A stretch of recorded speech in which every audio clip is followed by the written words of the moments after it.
Mesdames, Mesdemoiselles, Messieurs, bonjour, je suis ravi de vous revoir aujourd'hui pour une nouvelle conférence sur la Torah et le Talmud. Encore et encore. Mais j'adore. C'est une de mes passions. Bon, la médecine a été une de mes passions. Lorsque j'étais jeune, j'étais passionné de médecine. Maintenant, je le suis beaucoup moins.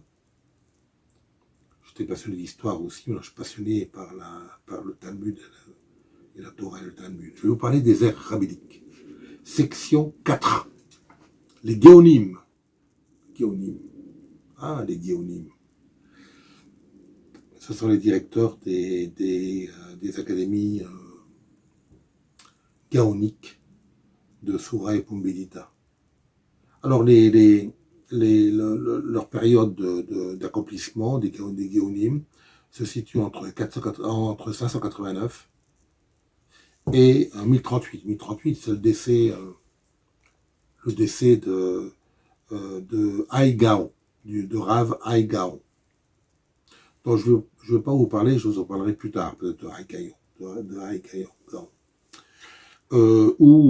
Comme dit la tradition, 600, entre 600 et 1250. Voilà. Mais je retiens plus la période 1038, parce que 1038, c'est véritablement là que commencent les suivants, la période suivante. Voilà, donc voilà, l'autorité, le gros de l'activité des Savoraïm n'est plus de compiler le Talmud de Babylone, qui est terminé, il est terminé, mais de commenter le Talmud de Babylone, de le commenter et de parler de halakha, c'est-à-dire de prescription religieuse. Alors, ils n'ont plus l'autorité bien sûr, de promulguer des lois à partir de la Mishnah, mais ils ont l'autorité de promulguer des takamot, c'est-à-dire des amendements à la halakha, des takamot.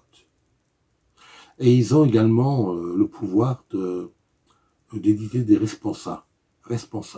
Alors, qu'est-ce que sont les responsa? Ce sont des réponses bien précises à des questions bien précises posées à des rabbins, comme les responsables du rabbin, le fameux,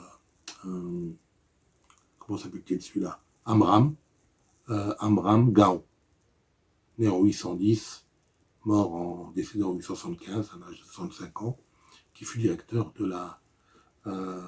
l'académie de Soura. Alors, il y a un rabbin qui vient là maintenant, qui est très très important. Retenez bien son nom. Le rabbin Saadia Gaon. Il a beaucoup lutté dans sa vie, celui-là. Il a beaucoup lutté. Il a lutté contre, premièrement, l'invasion arabo-musulmane, qui est très envahissante. Il a lutté contre les Karaïtes, 9e, 10e siècle. C'est l'époque des Karaïtes, dont je vous parlerai peut-être un jour, des Karaïtes. Ça vous intéressera, les Karaïtes, je crois. Parce que ce sont des hétérodoxes juifs qui rejettent le Talmud. Pour eux, il n'y a que la Torah. Le Talmud, il est secondaire, voire même inexistant. C'est une grave erreur. Enfin bon, je ne vais pas rentrer dans ce genre de bataille. Je n'en veux pas aux Karaïtes. Ils continuent à promulguer leurs lois et leurs sages paroles. Il a lutté également contre l'hégémonie, entre guillemets, l'hégémonie du Talmud de Jérusalem, qui fait ombrage, entre guillemets, au Talmud de Babylone. Le Talmud de Babylone, le Talmud de Jérusalem sont souvent en opposition, bien qu'ils ne s'opposent pas. Il n'y a pas d'opposition entre eux. Mais il y a une petite confrontation entre les rabbins. Les rabbins, ils cherchent toujours un petit peu la petite sédille, la petite chose qui ne va pas, etc. Très intéressant de rentrer dans ces... Très intéressant, mais il faut avoir des pertes d'heures, de nuits entières pour entrer dans ces excavations rabbiniques extraordinaires. Il rencontre des difficultés, il contourne les difficultés, il s'oppose à d'autres rabbins qui leur disent mais non, cette difficulté elle n'est pas normale, elle n'est pas... allons de l'autre côté, etc. Reprenons la phrase comme elle a été dite, etc. par nos Tanaïm. Beaucoup de choses sont extraordinaires. Alors, le fameux rabbin Saadia Gaon, né en 882 et décédé en 942, est l'un des maîtres du kalam juif. Il est le maître de l'épisode de l'âge d'or du judaïsme en Espagne. C'est le maître du Rambam, c'est-à-dire de Moïse Maïmonide, en 1138-1204.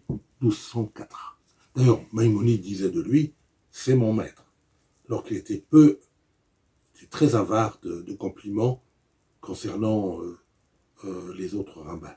Très, très avare. Mais il parlait de Saadia Gaon comme de son maître. Lui, le grand rabbin. Il est un des grands représentants du kalam juif, mais malgré tout, il insère dans ses traités, dans ses livres, dans ses ouvrages, des notions stoïciennes, platoniciennes et aristotéliciennes.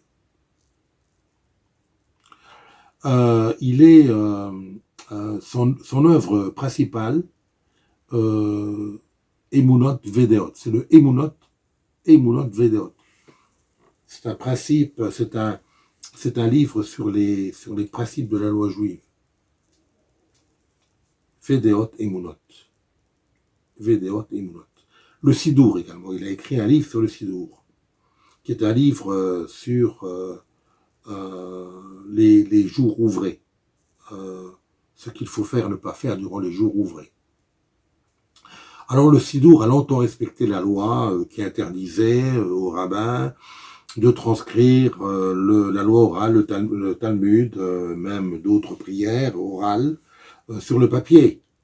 C'est pour cette raison que le premier Sidour apparaît à la fin du deuxième, à l'époque de Rav Judah Hanassi, 135-217. Donc à la fin du deuxième, dans les années 180 190, premier Sidour. Mais le Sidour de Rav Gaon, de Rav Saadia Gaon, est un Sidour exemplaire, vraiment exemplaire. Si vous avez la possibilité d'aller le voir, d'aller lire un petit peu le Sidour, vous serez décontenancé. C'est extrêmement complexe. Alors il y a autre chose qui est extrêmement complexe, c'est le rite. Le Nousa. N-O-U-S-A, tréma, enfin, H. Nousa. C'est le rite. Alors qu'il soit séfarade, d'Ashkenaz, du Sfard d'Europe de l'Est, le polono-russe, souvent polono-russe, le Sfard, il est excessivement complexe. Je laisse la main à des professionnels du judaïsme afin de commenter, s'ils peuvent commenter, et certainement qu'ils le peuvent commenter les rites ashkénazes et séfarades et sfardes. Je leur laisse à eux, parce que je ne veux pas entrer dans ce genre de détails. C'est trop complexe pour moi. C'est trop complexe, très compliqué. Très compliqué. Je ne suis pas juif, je ne suis que bon chrétien, mais bon, c'est très très très complexe. Les Géonim sont également des gens qui ont donné comme le Amram Gaon, qui ont donné des réponses bien précises à des questions bien précises posées aux